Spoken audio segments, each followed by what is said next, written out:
Yo, welcome, selamat datang kembali teman-teman semua. Di video kali ini saya mau bahas satu buah updatean baru dari game yang mungkin belum kalian sadari ya. Mungkin beberapa orang sudah menyadari, tapi ini merupakan updatean penting dan sangat-sangat bagus banget untuk mengarahkan para player, khususnya para player baru untuk mengetahui bahwa karakter mana sih yang bagus dan worth it untuk dipakai di line up mereka. Jadi teman-teman, ini saya cukup bangga karena ada satu updatean bagus sekali yang disebut dengan tier list teman-teman. Jadi kalian yang selama ini menonton tier list atau dapat tier list dari orang lain, itu bisa jadi kalian patokan juga. Kemarin juga saya pernah cuman buat satu kali doang tier list dan itu udah sangat lama, dan beberapa mungkin baru-baru ini menanyakan tentang tier list lagi ya, karena itu sudah sangat lama banget saya buatnya. Dan saya nggak perlu buat itu lagi. Saya jamin bahwa developer sudah merancang atau mengupdate ini dengan sangat-sangat bagus teman-teman. Dan ini saya merasa bangga ya terhadap developernya karena sudah membuat updatean ini. Mungkin nggak semua orang menyadari hal ini, bahwa ini saya juga bukannya di ini ya, di Break the Chance. Terima kasih Mas Seong ya. Mas Seong sudah meminjamkan akunnya. Di sini kalian bisa lihat overall ranking list. Nah, ini merupakan tier list yang benar-benar terjadi di gamenya. Bagaimana cara menentukan tier list ini, teman-teman?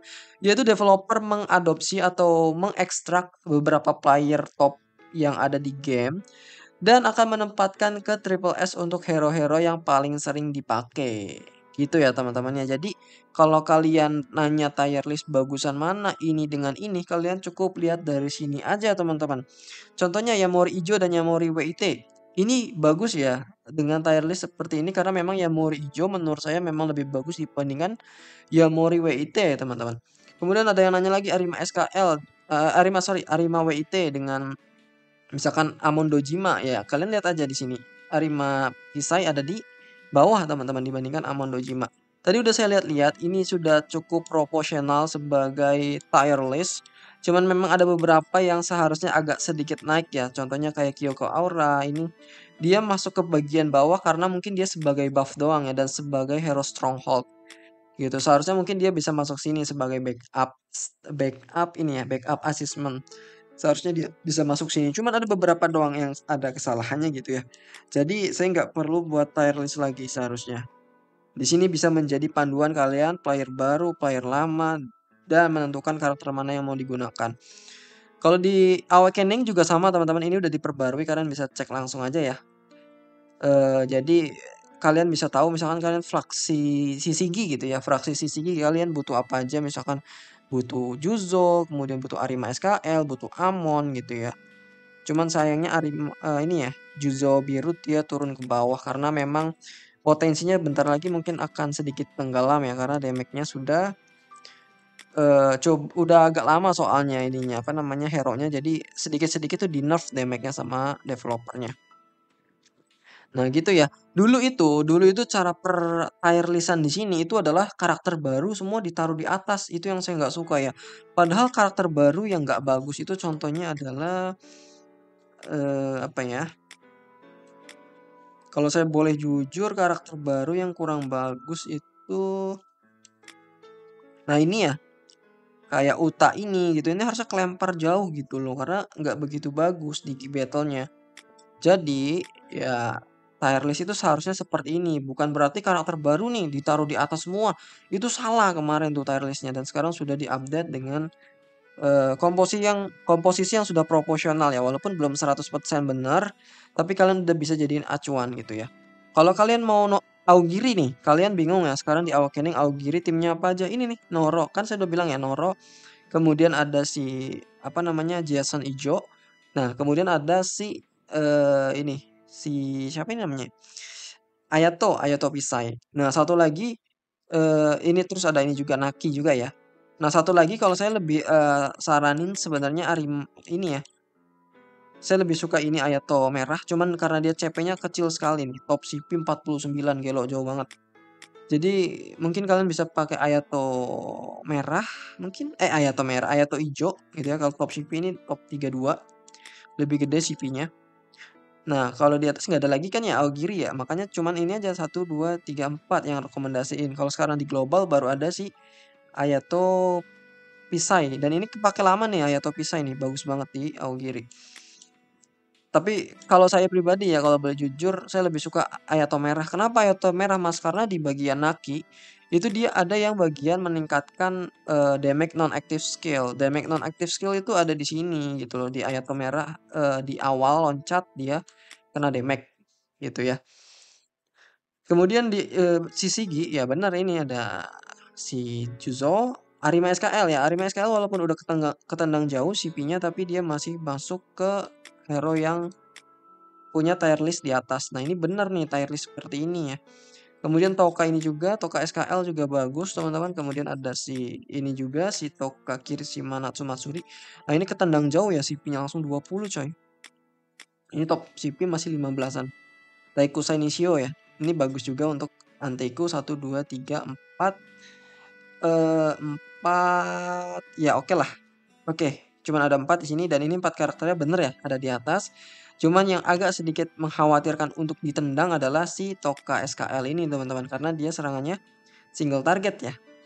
Single target mungkin sekarang nanti akan dibawa ke 4 hero AOE gitu ya, supaya 100% rank up dari Nishio Nishiki pasifnya bintang 3 atau bintang 1 gitu ya. Itu bisa melakukan rank up ketika menggunakan kartu AOE. Kemudian di bagian bawah ada nggak yang perlu saya naikin? Sebenarnya apa ya? Mado di sini juga udah oke lah ya. Mungkin ini masih mungkin juga karena saya belum ada Arima biru ini, udah ada tapi masih bintang 0.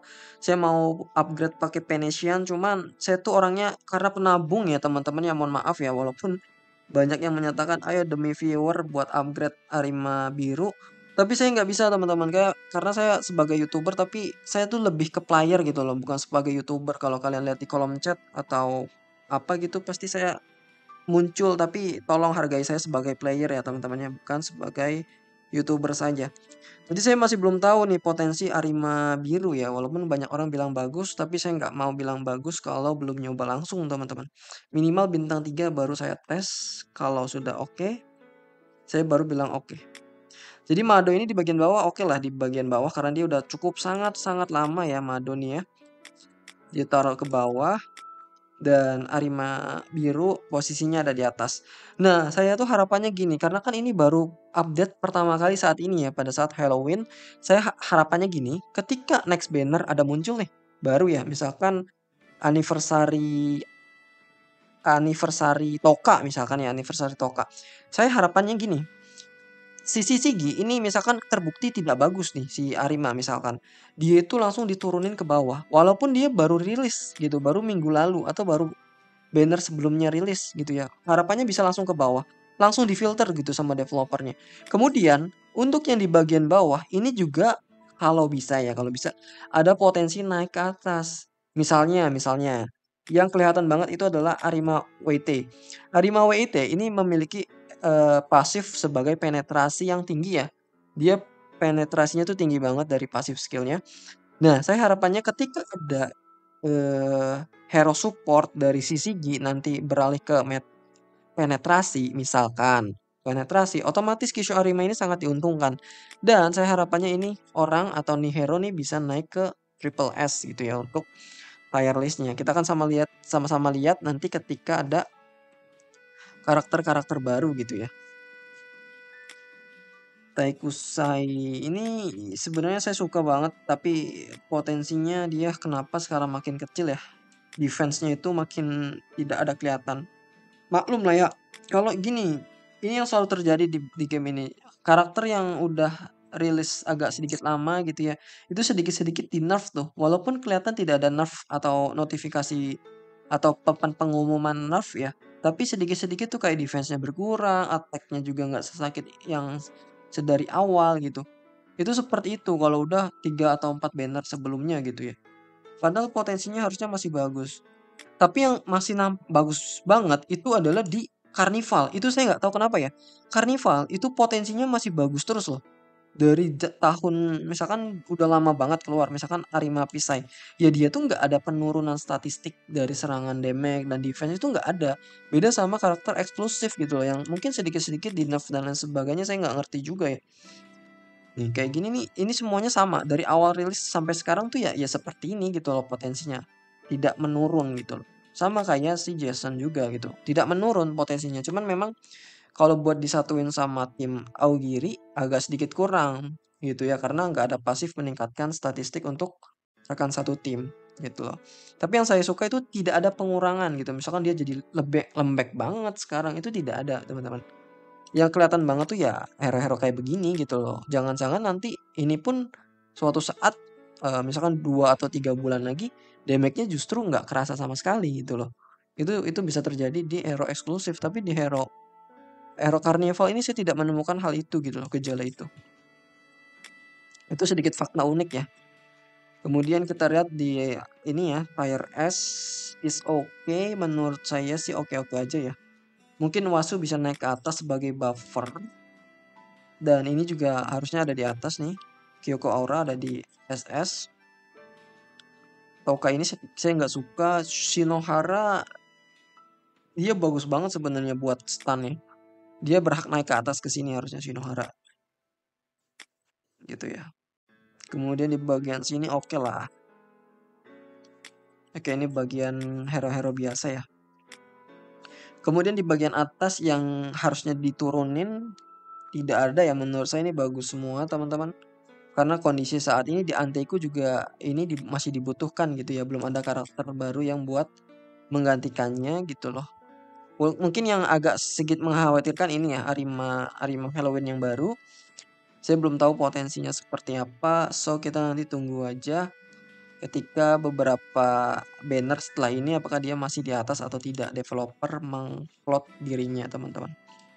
Walaupun memang kalau dulu tuh ini lama banget nih, baru rilis sekarang nih ya. Itu mungkin baru 3 bulan lagi baru diturunin gitu loh. Padahal dia potensinya cupu misalkan. Itu lama banget buat diturunin. Jadi saya bangganya tuh sekarang udah mulai menipis nih, makin kecil untuk tier triple S. Apalagi dulu itu semua yang karnival itu ditaruh di atas triple S. Kan aneh banget ya, masa si Bapak Kumis ini ditaruh di sini gitu loh. Itu kan memang dari segi VIP 12 ya. Memang dapetinnya susah, terus juga damage-nya katanya sih sakit gitu loh. Padahal enggak, teman-teman. Padahal enggak kalau di-compare sama karakter-karakter lain tuh damage-nya ya biasa aja, damage single target. Bahkan pasif skill-nya pun kurang bagus ya. Makanya ketika ada updatean sekarang dia masuk ke tier yang lebih kecil bahkan lebih dari eh, Gantai ini ya is okay gitu loh menurut saya memang pantas aja. Kemudian Kelabang juga gitu ya. Kelabang bagus padahal di boss battle single target ya. Masih bagus aja teman-teman. Tapi potensi buat di PVP ya mungkin ya di sini ya. Ini agak sedikit kurang teman-teman. Kurang bagus lah dibandingkan Augiri yang ada di Break the Chance teman-teman. Ini udah 1 2 3 4 nih combo broken banget di Augiri. Satu lagi kalian bisa pakai Ayato merah atau nah ini boleh nih Tatara STR boleh atau ini juga boleh lah. Gitu. Origami ini saya suka banget sebenarnya Tanah Bata Origami, harusnya dia bisa masuk ke atas ya. Saya suka banget untuk saat ini masih dipegang Tanah Bata Origami untuk di bagian backup. Ini Tanah Bata Natsumatsuri Toka maju ke depan aja. Maju ke bagian depan biar di belakang ada Natsumatsuri Hinami gitu ya. Saya tadi salah ngomong ya. Natsumatsuri Hinami nih. Tanah Bata kebalik-balik mulu Tanah Bata Hinami. Yang harus adanya potensi turun lagi adalah Taikusai sejujurnya ya. Taikusai ini nggak bagus kecuali dia dijadiin assessment doang. CP-nya memang masih tinggi tapi basically dia sebagai karakter yang maju ke depan atau di backup itu nggak bagus. Bagusnya dia di bagian assist ya, di bagian bawah. Itu oke. Jadi ini potensi turun nih. Ini potensi turun, kemudian Arima Red juga potensi turun, Tanabata Ayato juga potensi turun. Kemudian Gantai juga potensi turun ini karena di sini udah ada penggantinya ya. Tapi enggak, ini bagus kok. Ini oke lah masuk sini. Nah, ini yang Amon hijau potensi turun. Awal masih oke. Takasuki Sen oke. Iwao oke. Ini oke. Oke. Su oke teman-teman, oke banget dia untuk boss single target. Ya jadi potensi turun 1, 2, 3, 3 ya. 3, 4 sama ini. 4 potensi turun. Harusnya di sini gitu loh. Ayato ini saya lebih suka dia naik, teman-teman, jujur li. Shinohara juga naik, kemudian Kyoko Aura naik. Ya bukan berarti saya pakai Shinohara tapi dinaik-naikin gitu ya. Tidak, teman-teman, karena saya sering banget kok ketemu orang yang pakai Shinohara di PvP gitu ya. Banyak sekali. Jadi memang potensinya bagus banget dia buat ngasih stun. Kalau dari damage memang dia bagusnya adalah di akhir turn dia memberikan damage. Itu bisa melakukan trigger bagi si ini. Kalau musuhnya mati ya. Nanti Juzo Halloween bisa nge-trigger. Jadi masih bagus banget untuk Shinohara. Oke, mungkin gitu aja ya teman-temannya. Saya nggak mau buat tier list lewat tier list maker karena di sini udah disediain. Kalian yang masih baru main ya, new player, bisa ngikutin dari sini aja teman-teman, nggak masalah. Tapi yang penting banget ya tadi ya, build satu fraksi aja. Gak usah bikin 2 fraksi. Kalau mau bikin 2 fraksi berarti fraksi satunya harus benar-benar bagus dan nanti fraksi keduanya adalah fraksi yang menunjang eh, talenta kubu dari fraksi pertama gitu ya. Kalau kalian CCG berarti build-nya adalah saya CCG build-nya adalah Anteiku harusnya. Tapi saat ini Anteiku memang saya sendiri aja belum buat 100% teman-teman. Jadi masih bolong-bolong lah intinya. Kalau CCG pakai Anteiku, kalau Anteiku pakai Aogiri, kalau Aogiri pakai CCG. Jangan ketuker ya. Gitu nanti ketika ada band penting nih, kalian pakai Aogiri misalkan. Besok nih kan ada kayak Arima SKL. Gacha lah di sana gitu. Oke, dapat bintang 3, oke. Dan itu penting banget gitu loh. Jadi jangan sampai di skip. Kalau ada kayak misalkan Halloween seperti ini, itu masih oke di skip CCG yang seperti ini. Tapi kalau Arima SKL yang udah saya bahas di video sebelumnya, itu kalian kejar tuh. Kalau kemarin saya di Anteiku contohnya adalah Nishio Nishiki. Itu saya kejar sampai mampus sampai bintang 6. Tapi kalau di awal yang Carnival itu masih ya karena bagus sebenarnya bagus banget. Cuman saya tidak melihat potensi yang besar banget dan worth it banget untuk digacha karena apa? Karena gacanya itu bintang dapat satu karakter aja mahal ya. Butuh 60.000 diamond kan satu rotasinya. Itu mungkin dapatnya satu karakter aja gitu. Jadi saya masih menunggu untuk banner biasa buat nge-build Antekunya ya, build dari karakter limited atau eksklusif seperti itu atau karakter event lah biasanya tuh bagus-bagus. Oke teman-teman gitu aja ya teman-temannya sekitar tier list saya cuman mau komentar ini aja. Silakan bagi yang mau mengikuti ini bagus banget untuk diikuti. Cuman pilih-pilih lagi kalian fraksi apa itu ya utamanya. Kalian fraksi apa silakan kalian ambil. Oke mungkin gitu aja video kali ini. Kurang lebihnya mohon maaf. Sampai jumpa di video selanjutnya. Bye bye.